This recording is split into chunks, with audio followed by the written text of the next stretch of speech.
बिस्मिल्लाहिर्रहमानिर्रहीम। अस्सलाम वालेकुम व्यूवर्स, कैसे हैं आप सब? ईद मुबारक आप सबको। तो ये मैंने बनाया था कस्टर्ड बच्चों के लिए ईद के लिए। ईद तो गुजर गई है लेकिन ईद तो हमने मनाई नहीं थी, फोत की थी।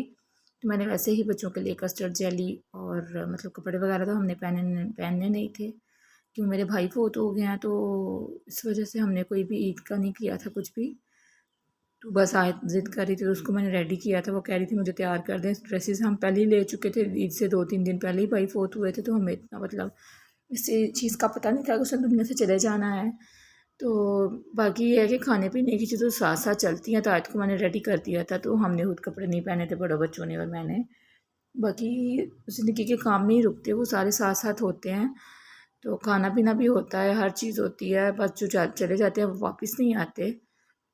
और ये आयत आपको खुद बताएगी अपना इंटरव्यू। हेलो गाइस, कैसे हैं आप सब? ठीक होंगे और मैं भी ठीक हूँ। ईद मुबारक आप सबको मेरी तरफ से ईद मुबारक। आप लोगों को मेरी तरफ ईद मुबारक। बोले मैं कैसी लग रही हूँ? मैं कैसी लग रही हूँ? मैंने ब्लैक सूट पहना है। मैंने ब्लैक आप भी बताइएगा मेरी आयत फातिमा कैसी लग रही है। उसके बाद मैंने रखा था ऊपर चिकन, क्योंकि कुर्बानी नहीं की थी तो गोश्त का वेट नहीं करना चाहती थी मैं, बच्चों को भूख लग जाती है। तो मैंने फिर सोचा ये मैं पहले नमक मिर्च लगा के रखी हुई थी, गोश्त पका अपनी मतलब चिकन बना लेती हूँ, गोश्त जब कभी मतलब किसी के घर से आएगा फिर देखेंगे। तो ये मैंने रखा था, अभी मैं रख ही रही थी कि साथ ही गोश्त आ गया था किसी के घर से, तो फिर सामने हमसाये के घर से भी मैंने वो भी साथ में बना लिया। ये मैंने कटर के साथ सैलड बनाई थी, सैलड का बेड़ा गर्क हो गया था, ये कटर था। और मत पूछिए से सैलड का क्या हाल किया था, कीड़े ऐसे लग रहे थे जैसे छिलके होते हैं अजीब से। तो ये मैंने दराज से ही परचेज़ किया था, लेकिन मतलब इससे मुझे मज़ा नहीं आया सैलड बनाने का। मेरा ख्याल नहीं है कि इसको मैं दोबारा यूज़ करूँगी। तो ऐसे ही चिकन को मैंने रखा था ऊपर कढ़ाई में डाल के, तो उसको उसके बाद मैंने जब स्टीम हो गया था 30-40 मिनट के लिए, फिर मैंने उसके बाद इसमें थोड़ा सा ऑयल डाल दिया था। और ये गोश्त है, गोश्त में मैंने नमक और बस काली मिर्च डाली थी, और कुछ भी नहीं डाला था, थोड़ा सा टमाटर डाल दिया था एक बस। और इसको मैंने जैसे वो करते हैं ना नमकीन गोश्त बनाते हैं फ्राई टाइप, वैसे बना लिया था। और ये मैं सबको खाना दे रही हूँ। बच्चे तो गए हुए थे सामने अपने दोस्त के घर, तो ये मेरे हस्बैंड और मैंने बैठ के खाना खाया था जी। और आयत फातिमा घर आ गई थी, फिर मैंने उसको थोड़ा सा खाना दिया था। बाकी हस्बैंड और मैं और आयत घर थे। बड़े दोनों बच्चे जो हैं अपने दोस्तों की तरफ गए हुए थे।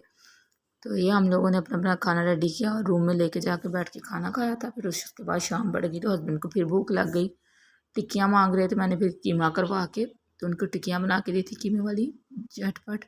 और साथ ही जो है ना ये सालन वगैरह ख़त्म हो चुका था, तो वो मुझे कह रहे थे तुमने बनाया क्या है, तुमने किया क्या है कुछ। मुझे अम्मी की फ़िक्र थी, मैंने अम्मी की तरफ भी जाना था, क्योंकि ये जो है ना उनकी पट्टी चेंज करने का दिन था। तो मैंने उनको बोला था कि मैं ज़रूर आऊँगी पट्टी चेंज करने आपकी। उनका ऑपरेशन हुआ है, ज़ाहिर सी बात है, तो पट्टी उनकी मैंने ही चेंज करनी थी। हालांकि मुझे इन चीज़ों से डर लगता है, लेकिन उन्होंने बोला था।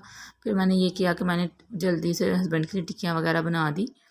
और उसके बाद फिर जो है हम लोग घर से निकले थे पट्टी के लिए, अम्मी के लिए।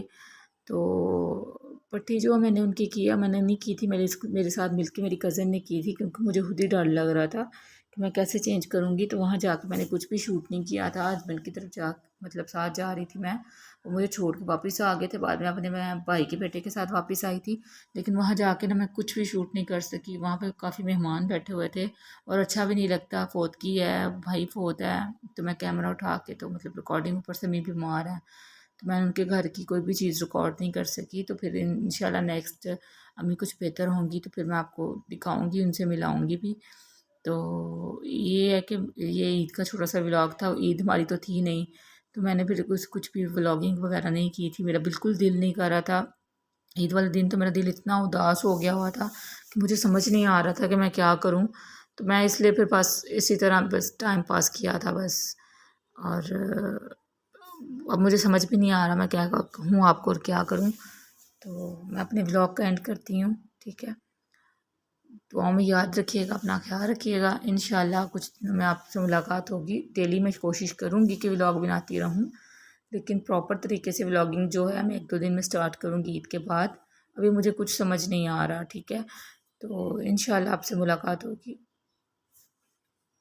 आई होप कि आपको मेरे छोटे छोटे से व्लॉग अच्छे लग रहे होंगे, बट मैं उस तरह से कोशिश नहीं कर पा रही हूँ अभी फ़िलहाल, क्योंकि हादसा हमारे लिए बहुत बड़ा था। मेरे भाई जो फोत हुए हैं, छोटी सी एज थी उनकी 26 ईयर्स, और मतलब एक जो पहले 5 माह पहले फोत हुआ है उसकी 28 ईयर्स थी। तो मैं बहुत परेशान हूँ इन सब चीज़ों से, इसलिए मैं बर्दाश्त नहीं कर पा रही हूँ। तो मैं आपसे बाद में मुलाकात करूँगी, ठीक है? ओके।